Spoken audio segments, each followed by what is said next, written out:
Ya, assalamualaikum warahmatullahi wabarakatuh. Pada kesempatan kali ini saya akan melanjutkan materi yang sebelumnya, yaitu masih tentang mata kuliah sejarah desain grafis. Ya, pada pertemuan kali ini materi yang akan saya bawa yaitu materi yang berkaitan tentang grafis era Renaissance. Jadi kita langsung saja. Kata Renaissance berarti revival atau rebirth, merujuk kembali kebudayaan Yunani klasik, menggali kembali ajaran-ajaran hasil pemikiran-pemikiran Yunani klasik. Pada dasarnya Renaissance adalah reaksi terhadap zaman pertengahan yang dianggap terlalu dogmatis.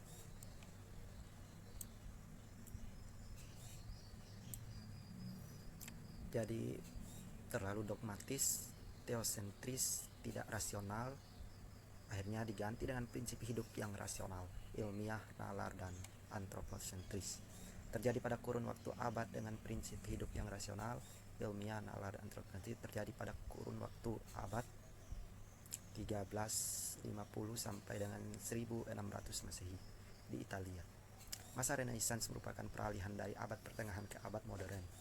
Tokoh-tokoh Renaissance antara lain Galileo Galilei, Copernicus, Kepler, Giordano Bruno, Bacon, Descartes, Leonardo da Vinci, Michelangelo, Florentine Giotto.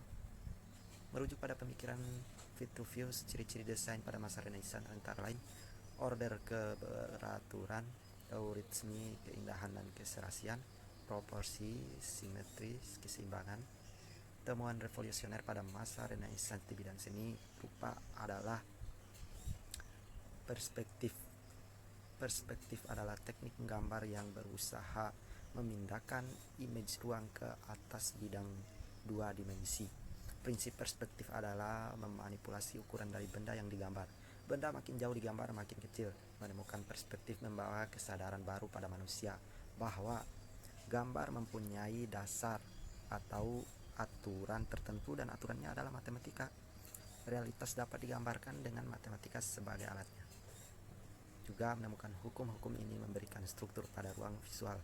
Manusia berdiri sebagai pengamat desain-desain grafis pada masa Renaissance, walaupun masih memperlihatkan persamaan dengan pada zaman pertengahan, yaitu menonjolkan ornamen tumbuhan, bunga, terutama di bagian iluminasi inisial atau stroke cap, tetapi sudah memiliki konsep yang menunjuk order, keberaturan, euritmi, keindahan dan keserasian, proporsi, simetri, keseimbangan seperti tampak pada pengaturan tata letak huruf, alignment atau pengulangan repetisi. Ornamen pada iluminasi. Pemikiran rasional dan kesadaran pada struktur berpengaruh pada perkembangan tipografi. Tokoh penting era Renaissance yang mempengaruhi ke perkembangan desain grafis adalah Geoffroy Tory, yaitu pada tahun 1480 sampai dengan 1533. Selanjutnya ada Claude Garamond pada tahun 1480 sampai dengan 1561, dan terakhir ada Albert Dürer pada tahun 1471 sampai dengan 1528. Selanjutnya materi pada pertemuan keempat yaitu desain grafis dan revolusi industri maksudnya. Jadi desain grafis dan revolusi industri ini merancang gambar-gambar atau bentuk-bentuk visual dwimarta, yaitu dua dimensi, untuk kepentingan proses komunikasi dan fungsional dan efektif. Secara garis besar ada 4 elemen dasar dalam desain grafis. Itu ada 4 yang sebelumnya pernah dijelaskan, yaitu ada ilustrasi, fotografi, film, simbol, dan tipografi. Jadi desain grafis juga berkaitan dengan pesan, yaitu dari klien, media komunikasi, khalayak sasaran, seni, dan desain masa modern awal. Sebelum revolusi industri ada beberapa gambar nanti akan ditampilkan. Ada beberapa gambar, yaitu ini adalah gambar desain sebelum revolusi industri.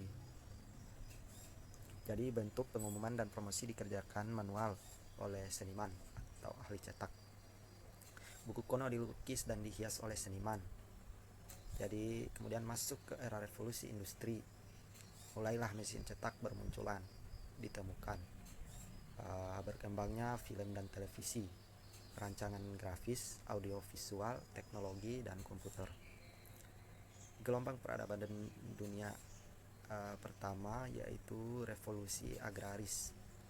Setelah masa pertanian berpindah nomaden 3000 sebelum Masehi, bangsa Sumeria membangun peradaban masyarakat berkota di Mesopotamia, memasuki abad agraria. Setelah itu masuk ke revolusi industri, muncul pada abad 18 mesin uap James Watt, tenaga manusia digantikan oleh mesin. Lalu produksi barang massal meningkat, produksi meningkat, kebutuhan konsumen meningkat, pentingnya beriklan, sifat sosial menipis diganti sifat individualis.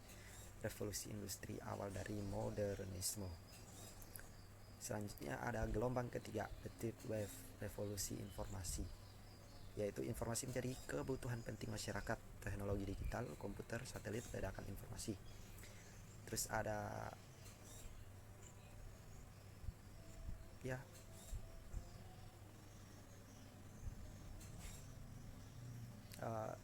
mungkin segitu saja materi pada pertemuan 3 dan 4 kali ini.